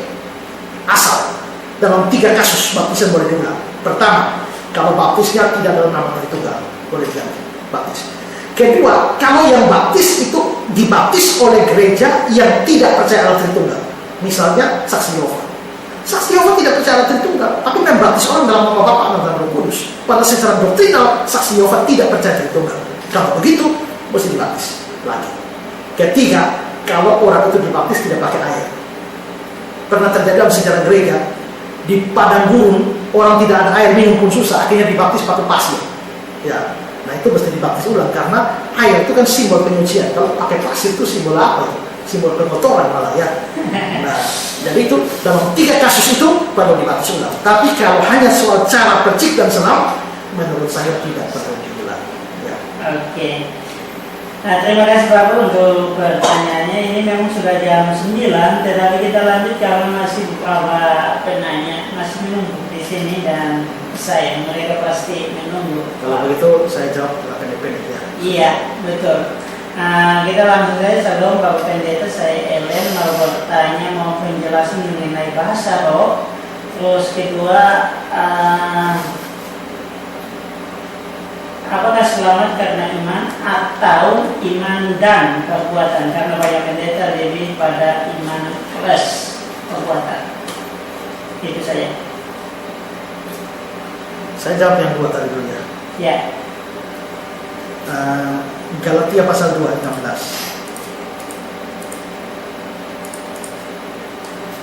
Kamu tahu bahwa tidak seorang pun dibenarkan karena melakukan hukum Taurat, tapi hanya oleh karena iman dalam Kristus Yesus. Hanya oleh karena iman dalam Kristus Yesus. Ada perbuatan baik? Tidak ada. Ya, Yohanes 3 ayat 16, supaya setiap orang yang percaya tidak binasa, tidak ada percaya dan berbuat baik. Tidak, hanya iman saja. Ya, lalu Efesus 2 ayat 8-9 tadi, ya kan? Itu bukan perbuatanmu, itu bukan ya usahamu, itu bukan karena jasamu, tidak, semua karena anugerah Tuhan yang diterima lewat iman. Nah sekarang itu kan kasih karunia atau anugerah. Nah kalau kasih karunia itu apa? Kasih karunia itu artinya pemberian dari Allah di mana saya tidak layak terima. Kalau saudara kerja sama saya tiap bulan saya kasih 2 juta, itu namanya gaji, upah. Tapi kalau saudara tidak kerja sama saya tiap bulan saya kasih 2 juta, itu namanya kasih karunia, itu anugerah yang tidak layak terima tapi diberi. Nah kita diselamatkan oleh kasih karunia, anugerah Tuhan. Ini tidak boleh tambah dengan perbuatan, karena begitu kasih karunia tambah perbuatan, kasih karunia stop jadi kasih karunia. Bagaimana bisa tahu begitu? Roma pasal 11 ayat yang ke Roma pasal yang ke-11 ayat yang ke-6. Tetapi jika hal itu terjadi karena kasih karunia, maka bukan lagi karena perbuatan. Sebab jika tidak demikian, maka kasih karunia bukan lagi kasih karunia. Jadi itu kan kasih karunia, bukan perbuatan. Tapi kalau kasih karunia tambah perbuatan, ya berarti kasih karunianya bakal jadi kasih karunia tinggal perbuatan. Ya, jadi tidak bisa manusia selamat dengan iman dan perbuatan baik, tidak. Hanya iman, perbuatan baik bukan andil keselamatan. Nanti setelah selamat baru perbuatan baiknya muncul. Yang pertama tadi apa? Bahasa roh. Iya. Bahasa roh, glossolalia dalam bahasa Yunaninya. Nah ini seringkali banyak kacaunya di sini ya. Banyak kacaunya di sini. Banyak orang pakai ini bahasa roh. Bahasa, namanya bahasa itu mesti ada voketnya. Saya tidak tahu bahasa Spanyol, tapi kalau dengar orang ngomong bahasa Spanyol, saya tahu bahwa itu mereka ada ngomong bahasa. Kalau saya tidak tahu orang Porto, arti bahasa Porto, tapi begitu lihat 2 orang Porto berbicara, saya tahu bahwa mereka lagi percakapan sesuatu, karena ada voketnya. Tapi kalau hanya bunyi bahasa apa itu? Hanya blablabla, itu bahasa apa? Seorang pendeta berkata, bahkan Tuhan pun tidak tahu itu omongan apa. Ya, Tuhan pun tidak tahu omongan apa. Nah kalau kita mengacu pada Kisah pasal 2, waktu murid-murid dipenuhi Roh Kudus, mereka berbicara dalam bahasa-bahasa lain. Itu bukan bahasa dari surga, itu bahasa di dunia ini yang mereka tidak pelajari tapi bisa tahu. Karena itu di Kisah pasal 2 kita lihat orang-orang terheran, mereka kok bisa bicara dengan bahasa-bahasa yang ada kita pakai daerah kita. Jadi bahasa, mujizat bahasa itu bukan bahasa dari surga, tapi itu bahasa di dunia ini. Tapi ada mujizat di sana yang memudahkan mereka. Itu sesungguhnya bahasa roh. Ya, ini saya tulis buku tentang bahasa roh. Jadi kalau mau jelaskan ini panjang lebar, termasuk ada kursus bahasa roh juga ada. Ya, termasuk ada teori-teori bagaimana kursus bahasa roh juga saya tahu itu semua. Tapi waktu kita tidak cukup dijelaskan semua itu. Ya. Ya, terima kasih Pak untuk jawabannya. Nanti ada lagi, kenapa Pak mau tanya tentang ayat Alkitab mengatakan satu Tuhan, satu iman, satu baptisan, tetapi ada yang mengatakan kenapa kita tidak dibaptis sesuai Tuhan Yesus, dibaptis secara selam. Kenapa Tuhan Yesus harus dibaptis? Karena dia adalah Tuhan. Mohon penjelasan. Satu Tuhan, satu baptisan. nah masalahnya Satu iman. Satu Tuhan, satu iman, satu baptisan. Dari mana saudara tahu bahwa satu baptisan itu menunjuk pada cara baptisan air? Itu di situ tidak menunjuk pada baptisan air, tapi itu menunjuk pada baptisan dengan Roh Kudus, bukan baptisan air. Lalu kalau saudara mengatakan bahwa Jadi itu salahnya pertama di situ. Salah kedua kalau dikatakan bahwa Tuhan Yesus baptis selam, tahu dari mana Tuhan Yesus baptis selam? Ya, lo kan Matius pasal 3. Sesudah dibaptis Yesus segera keluar dari air. Kalau Yesus segera keluar dari air berarti Yesus di dalam air. Betul. Kalau Yesus keluar dari air berarti sebelumnya di dalam air, tapi dalam air belum tentu diselam. Karena orang baptis kecil pun bisa di dalam air, yaitu Yesus masuk air sepinggan lalu dibaptis. Ya, perhatikan Yohanes, tentu Yesus dibaptis oleh Yohanes. Nah kita mesti tahu Yohanes itu dibaptis, cara Yohanes membaptis itu bagaimana? Dia bilang, aku membaptis kamu dengan air, bukan dalam air. Ya, dengan air, bukan di dalam air. Nah, jadi di sini kalau dipakai Yohanes pasal 3 saja, Yesusnya dibaptis keluar dari air, ya, keluar dari air, ya. Tapi diselam kan belum tentu. Jadi ini bisa selam, bisa bertinju. Nah, kalau dikatakan, tapi seandainya ya, seandainya Yesus dibaptis selam, mengapa kita harus ikut? Nah, Yesus kan kita mesti ikut. Nah, sekarang saya tanya, Yesus tidak kawin, mau ikut? Kalau Yesus tidak kawin, kita mesti ikut Yesus, berarti kita semua tidak kawin. Yesus diselipkan, mau ikut? Ya kita semua diselipkan. Yesus punya murid cuma 12, berarti apakah sekolah Kristen hanya punya murid hanya 12, tidak boleh lebih, dan satunya mesti pengkhianat, begitu? Gereja hanya punya 12 jemaat, tidak boleh lebih? Kan tidak. Jadi dalam hal apa Yesus perlu dituruti, diteladani, dalam hal apa tidak? Itu kita mesti lihat dari mana tahu. Bandingkan dengan kitab suci.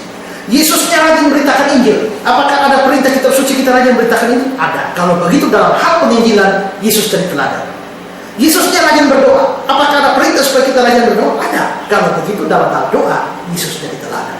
Dalam hal mengampuni, kita disuruh mengampuni? Ya. Kalau begitu dalam hal mengampuni, Yesus jadi teladan. Yesus tidak kawin. Apakah ada perintah supaya kita tidak kawin? Tidak ada. Kalau begitu dalam hal tidak kawin, Yesus tidak perlu menjadi teladan. Dalam hal mati di kayu salib, apakah ada perintah supaya kita mati di kayu salib? Tidak ada. Kalau begitu dalam hal mati di kayu salib, Yesus tidak perlu jadi teladan. Yesusnya dibaptis selam. Apakah ada perintah dalam kitab suci kita dibaptis selam? Tidak ada. Kalau begitu seandainya Yesus dibaptis selam, itu pun bukan keharusan bahwa kita harus dibaptis selam. Jadi itu seandainya. Tapi saya yakin bahwa Yesus tidak dibaptis selam. Ya, kenapa Yesus harus dibaptis? Karena dia adalah Tuhan. Itu dia dibaptis kan sudah bukan karena kaitan dengan dosa, karena dengan demikianlah kita melakukan supaya menggenapkan seluruh rencana Allah. Ya. Iya, ini ada yang gabung. Halo, selamat malam. Halo, ya, halo, selamat malam. Ya, ini dengan siapa di mana? Mohon kecilkan radio monitornya.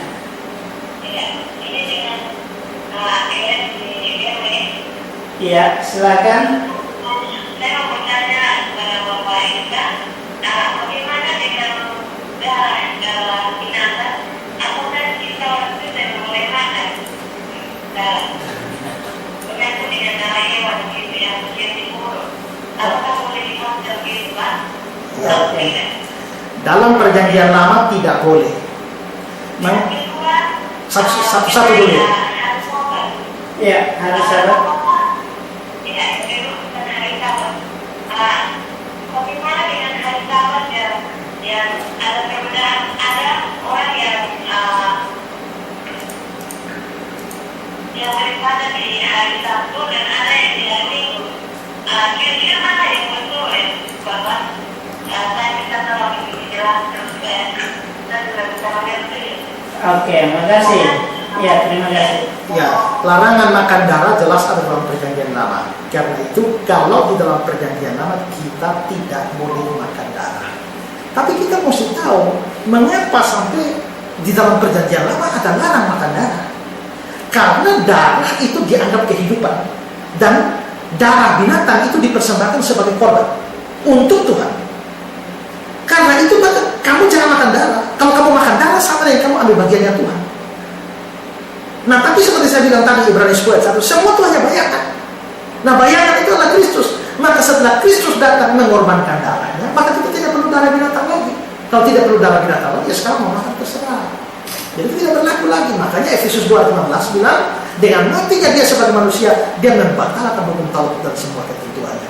Jadi memang dalam perjanjian lama tidak boleh dimakan, karena itu dikhususkan untuk korban bagi Allah. Setelah Kristus datang sudah berkorban, tidak perlu lagi itu darah binatang dikorbankan. Karena itu kalau kau mau makan darah sekarang, makanlah. Tapi kalau kau rasa makan darah, kau jijik, ya tidak usah makan. Kalau mau makan darah, nanti darah tinggi, ya tidak usah makan. Jadi kita boleh tidak makan darah alasan kesehatan, tapi bukan karena alasan alkitabiah. Ya. Soal hari Sabat, memang ada aliran yang mengatakan kita mesti ibadah Sabat Sabtu, karena memang hari Sabat itu artinya hari ketujuh. Hanya saja orang Kristen kebanyakan percaya bahwa Sabat Yahudi sudah berubah menjadi Sabat Kristen setelah Yesus bangkit. Pertama, Yesus bangkit hari Minggu. Ya, itu waktu hari Minggu dia muncul, Thomas tidak ada. Tapi 8 hari kemudian dia muncul lagi, itu Thomas ada.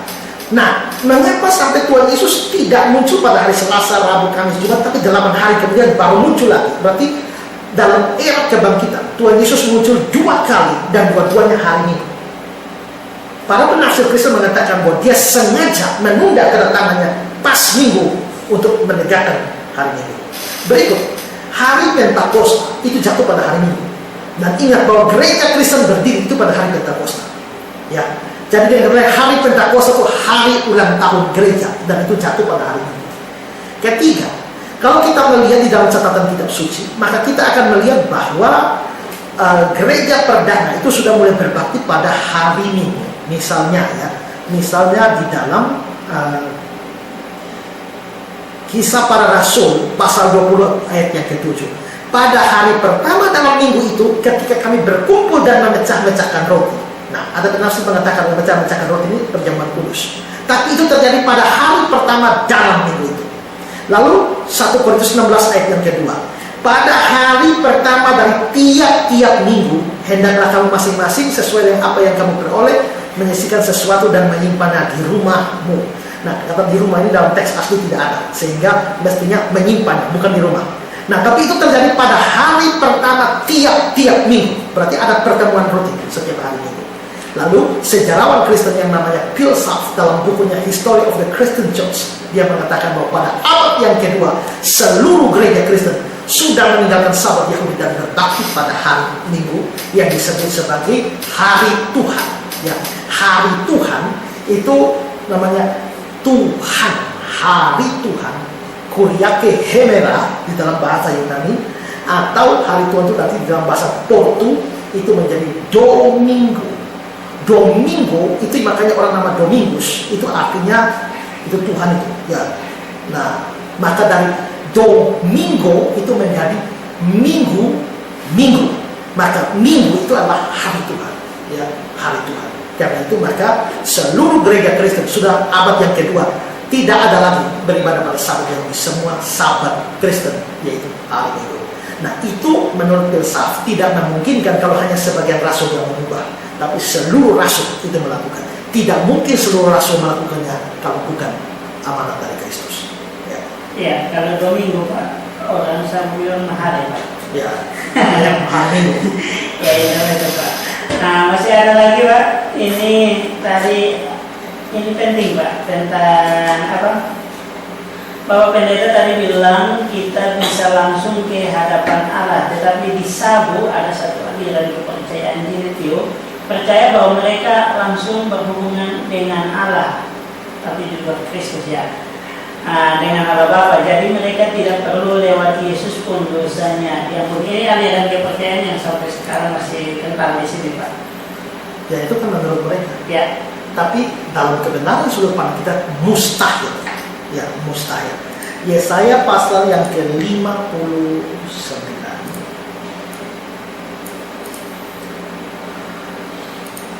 Sesungguhnya tangan Tuhan tidak kurang panjang, ayat 1. Dan untuk menyelamatkan. Pendengarannya tidak kurang tajam untuk mendengar.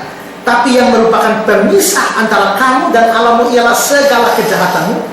Dan yang membuat dia menyembunyikan diri terhadap kamu sehingga dia tidak mendengar ialah segala dosamu. Itu menjadi penghalang.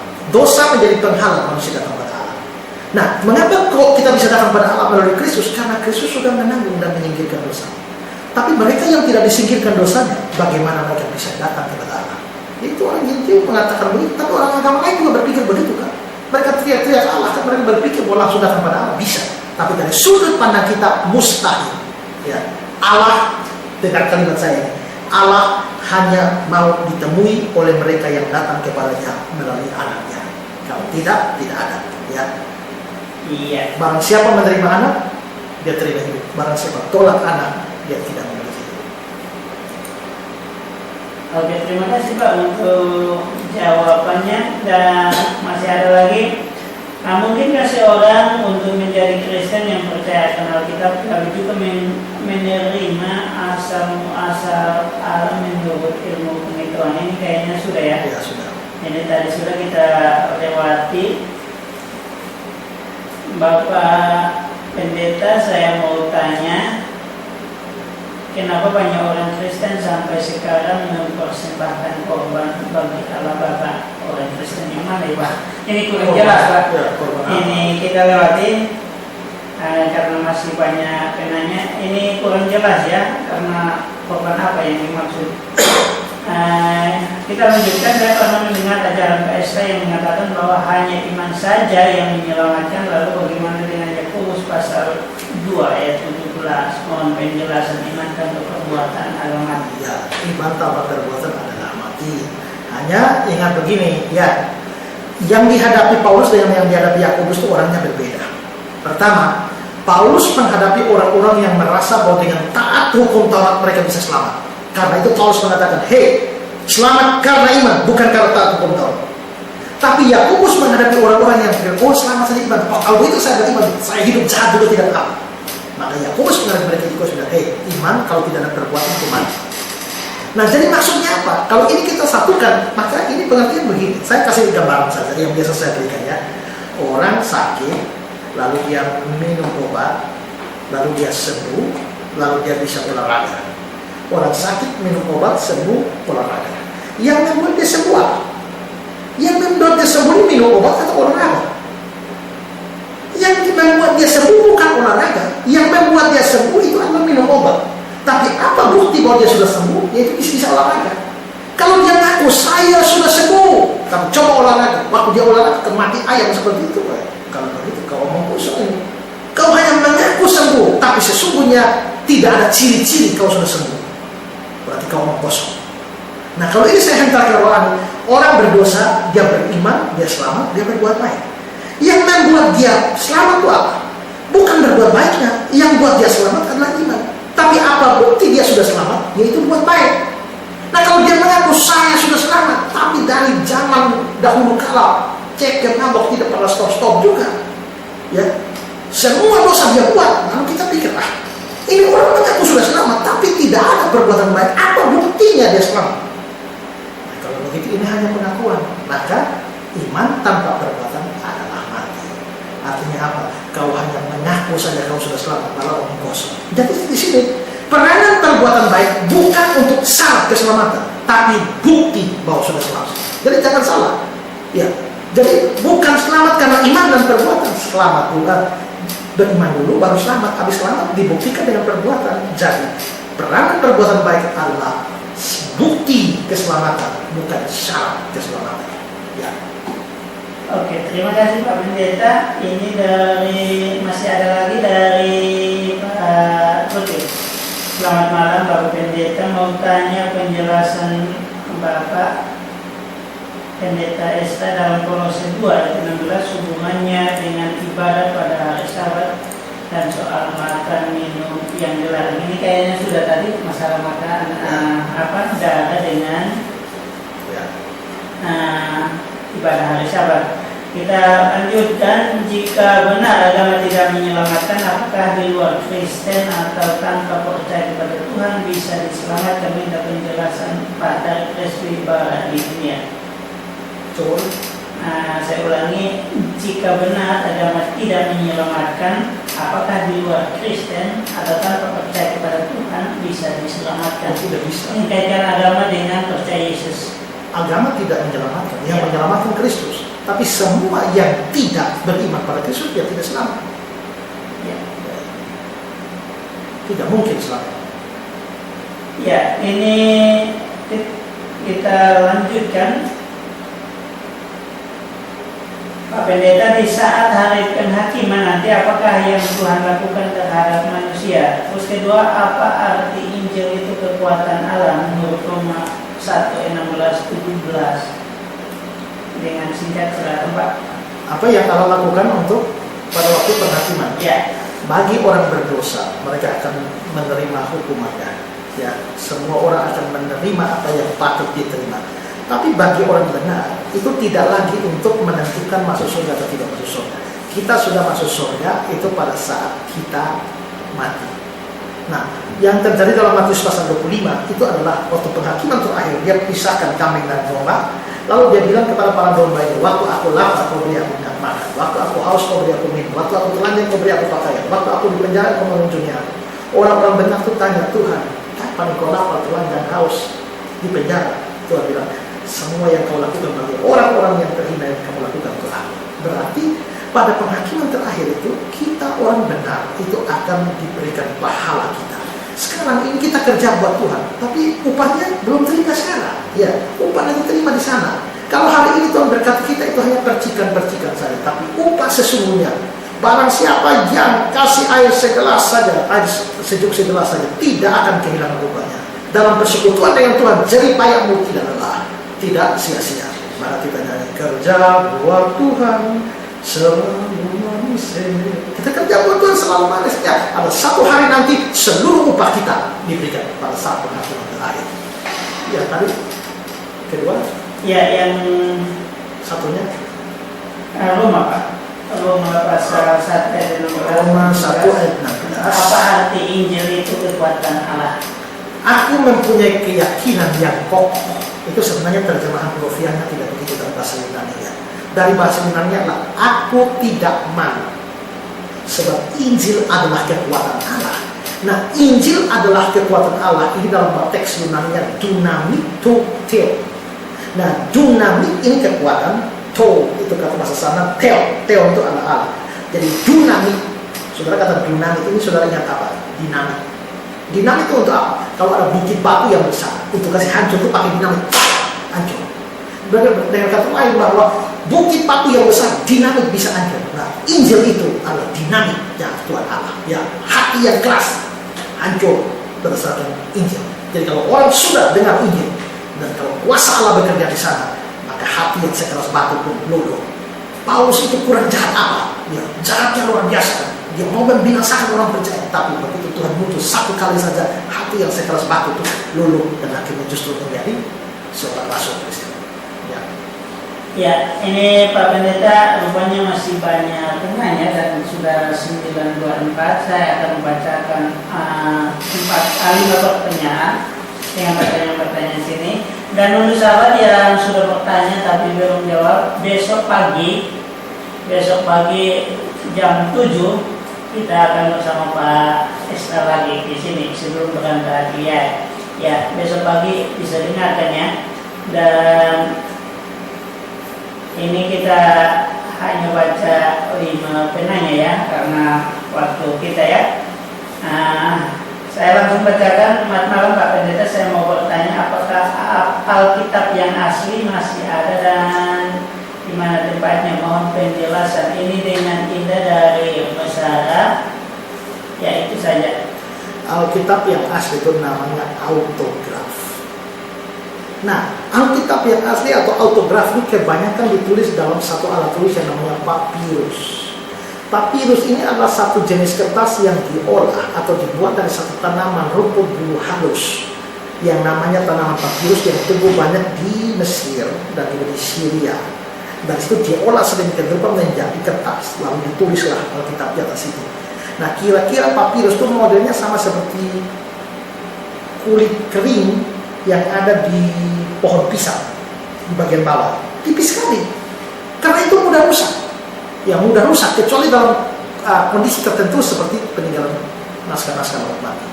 Tapi karena itu maka mudah rusak sehingga sekarang kita tidak punya naskah asli kitab suci, sudah tidak ada, hancur semua. Nah, tapi jangan khawatir, mengapa? Karena sebelum naskah itu hancur, itu sudah disalin. Sudah disalin dan salinan-salinan itu namanya manuskrip. Jadi Biarpun kita tidak punya autograf naskah asli, tapi salinan itu kita punya. Dan dari seluruh dokumen kuno yang ada itu ya, kita tidak mau perjanjian lama, perjanjian baru saja kita punya manuskrip dokumen itu ada 23.000 manuskrip. Itu juara 1 di seluruh dunia dari urusan kitab kuno. Juara 2 itu namanya Iliad karangan Homer. Iliad karangan Homer itu manuskripnya cuma 604. Tapi juara 1 itu perjanjian baru 23.000. Lalu bayangkan, juara 2 saja 604. Nomor 1 perjanjian baru 23.000. Tidak ada yang bisa melawan. Sekarang kalau orang mengatakan bahwa Socrates mengatakan begini, Plato mengatakan begini, dari mana mereka tahu kepastian otentiknya? Karena apa? Karena manuskrip tentang Socrates dan Plato itu tidak lebih dari 5. Ya, tidak lebih dari 5. Tapi kalaupun tidak lebih dari 5, kok orang bisa percaya? Perjanjian baru 23.000, kenapa tidak percaya? Jadi kalau tidak percaya perjanjian baru, jangan percaya apapun di dunia ini. Ya. Nah, sedangkan perjanjian lama, kita memang tidak punya naskah asli. Tetapi pada tahun 1947, ada seorang anak suku Badui. Dia duduk-duduk sambil gembalakan kambing domba, ambil batu, lempar-lempar, tak. Tiba-tiba batunya ini mengenai sesuatu, seperti ada tembikar pecah. Lalu akhirnya dia menelusuri gua itu. Ternyata dia mendapatkan semacam guci-guci, dan batunya itu memecahkan salah satu guci. Ternyata ada banyak guci di situ. Setelah itu dia buka, dia mendapatkan naskah-naskah tua yang dia tidak tahu apa. Akhirnya dia angkat saja, dia lalu pergi jual di pasar. Jual di pasar akhirnya melalui perjalanan yang panjang dibeli oleh seorang pastor dari gereja Ortodoks Syria. Pastor itu beli, lalu akhirnya dia menyerahkan kepada seorang profesor namanya Profesor Sukenik untuk memeriksa ini naskah ini berapa tua. Setelah diperiksa, naskah ini berasal dari tahun 200 sebelum Masehi. Artinya 200 tahun sebelum Tuhan Yesus lahir. Itu naskah punya umur. Dari 200 tahun sebelum Yesus lahir. Tapi naskahnya itu apa? Isinya apa? Lalu dibawalah kepada seorang arkeolog namanya Profesor William Albright. Dia ahli tulisan-tulisan kuno. Maka Profesor William Albright setelah memeriksa naskah yang dari 200 tahun sebelum Yesus lahir, dia lalu mengatakan bahwa naskah Laut Mati ini adalah penemuan terbesar, mujizat terbesar abad ini. Kenapa? Karena ternyata itu adalah naskah-naskah perjanjian lama. Seluruh dari Kejadian sampai Maliaki minus kitab Ester. Hanya kitab Ester yang tidak ada. Entah kenapa. Tapi seluruhnya ada. Berarti kita sekarang mempunyai kitab perjanjian lama, salinan perjanjian lama dari 200 tahun sebelum Yesus lahir. Banyak orang, termasuk orang-orang Islam, menuduh bahwa orang Kristen punya kitab suci ini sudah diubah. Kalau diubah tinggal cek saja.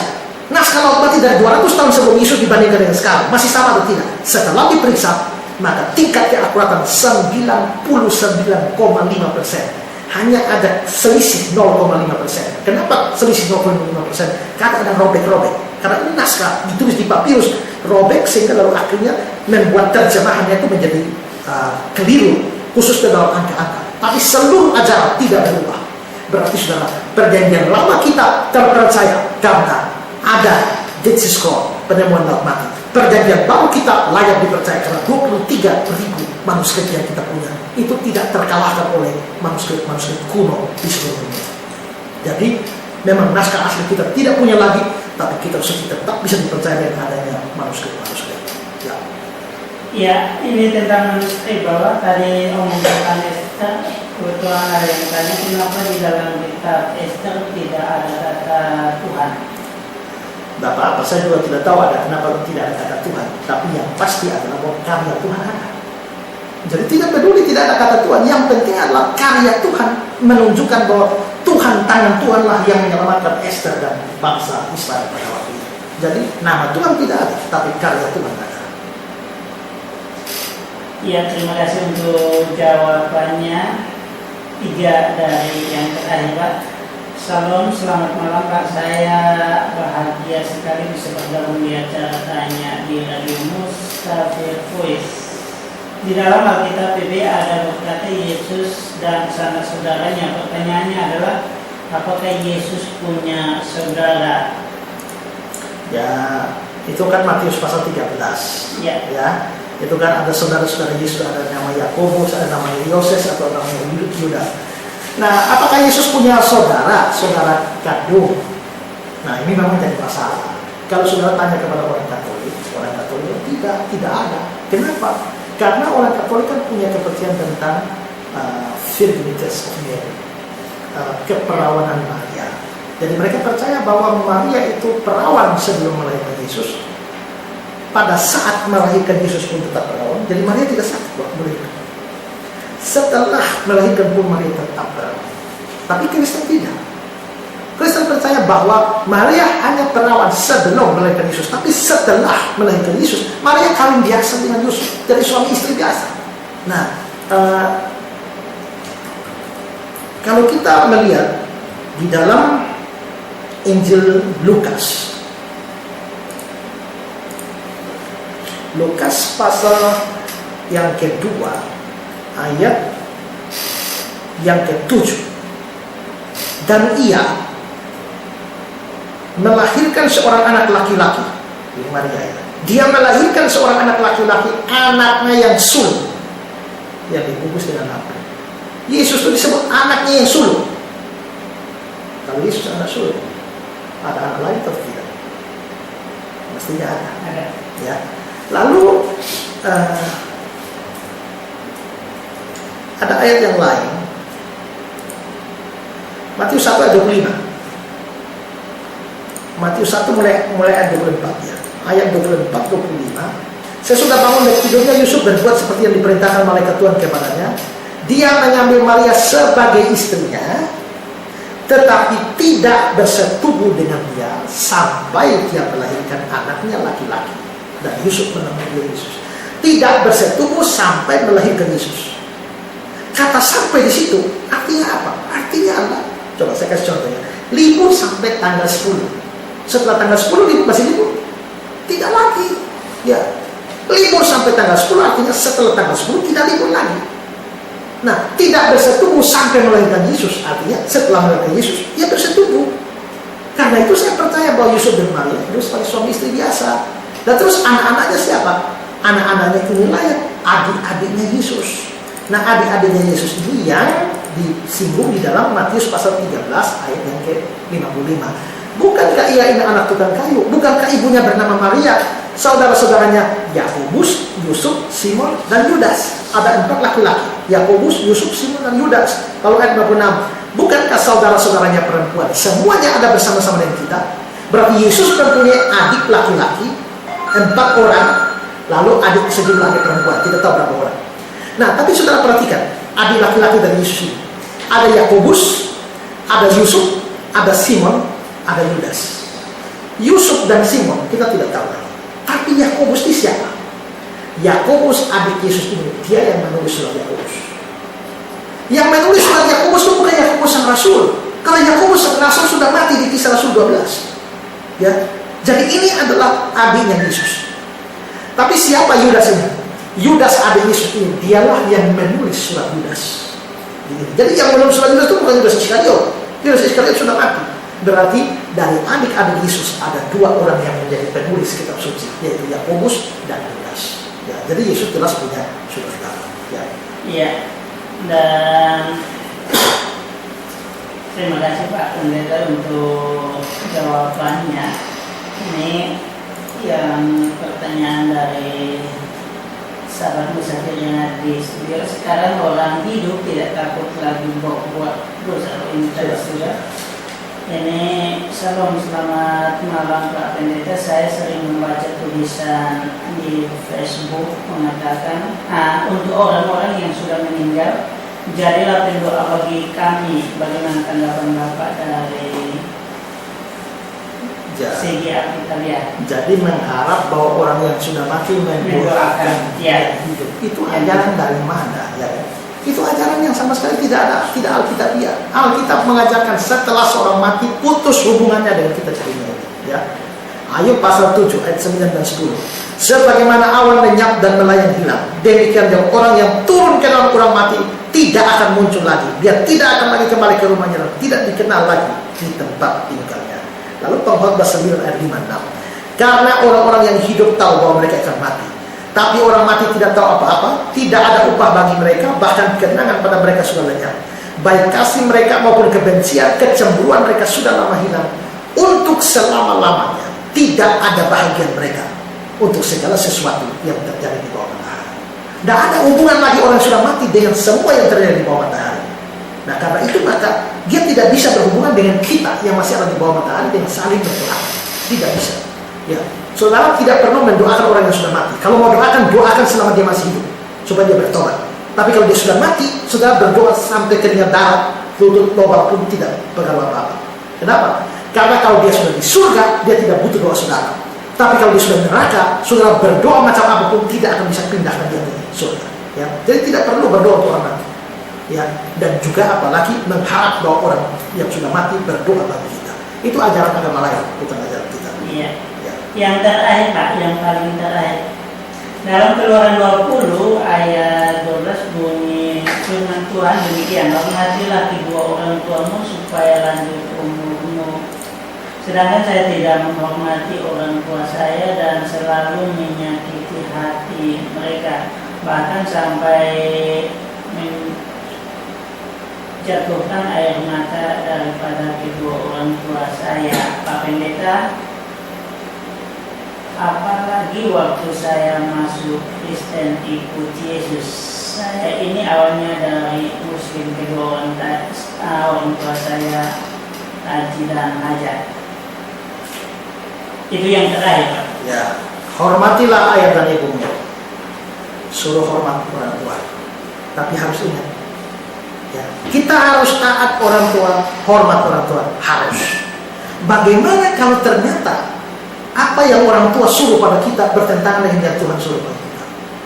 Dalam hal seperti ini, saudara jangan hanya lihat Keluaran 20, tapi lihat Kisah 5 ayat 29. Kisah 5 ayat 29, kita harus lebih taat kepada Allah daripada kepada manusia. Jadi kita memang harus hormat pada orang tua, taat pada orang tua.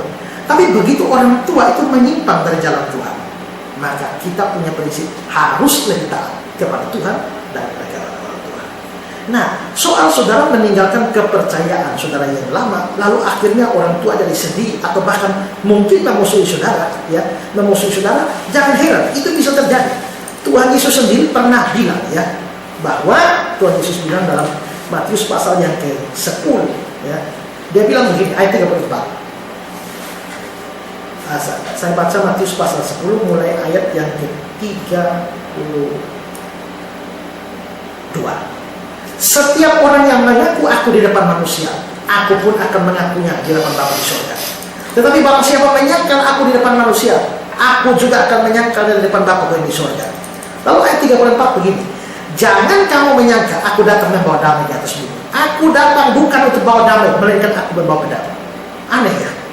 Di Natal kita bilang Yesus datang bawa damai, tapi ini Yesus bilang aku datang bukan bawa damai. Ayat 35, sebab aku datang memisahkan orang dari ayahnya, anak perempuan dari ibunya, menantu perempuan dari ibu mertuanya, dan musuh orang ialah orang-orang seisi rumahnya. Kok kenapa jadi begini? Bukankah Yesus itu Raja damai? Bukankah dia datang untuk bawa damai? Ya. Tapi Matius pasal 10 konteksnya adalah penginjilan. Yesus mengutus murid-murid yang beritakan Injil. Karena itu ayat ini harus ditafsirkan dalam rangka atau dalam konteks respon terhadap Injil.